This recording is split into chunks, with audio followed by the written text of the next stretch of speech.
Assalamu alaikum wa rahmatullahi wa barakatuh. Welcome back to Purely Islamic. Badr बिन सईद हाजिर है एक नई वीडियो के साथ। कभी कभी इंसान अपनी बदकिस्मती का शिकवा करता है कि रिस्क कम क्यों है, दिल बेसुकून क्यों है, दुआ कबूल क्यों नहीं होती। लेकिन शायद हम अपनी जिंदगी की कुछ हकीकतों को नज़रअंदाज कर देते हैं। आइए आज एक लम्हे के लिए रुक कर सोचते हैं और इस नसीहत को दिल में उतारने की कोशिश करते हैं।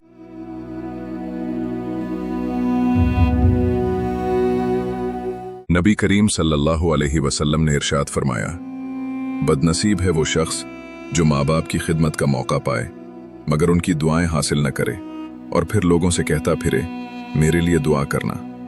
बदनसीब है वो शख्स जो फजर का वक्त सोते हुए गुजार दे और फिर लोगों से तंगी रिज़्क़ की शिकायत करता रहे।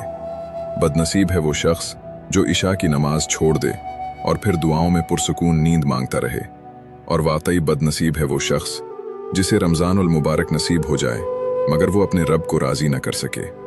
सोचिए कितनी बड़ी नेमतें हैं माँ बाप की खिदमत, नमाज की पाबंदी और रमज़ान की बरकतें। अगर हम उन नेमतों को पहचान लें तो हमारी ज़िंदगी बदल सकती है।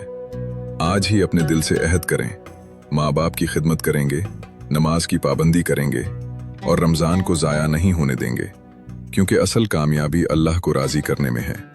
अगर ये बात आपके दिल को छू गई हो तो इस वीडियो को लाइक करें, शेयर करें ताकि ये नसीहत दूसरों तक भी पहुंच सके। और कमेंट्स में ज़रूर लिखें, अल्लाह हमें माँ बाप की खिदमत और नमाज की पाबंदी की तौफीक दे, आमीन।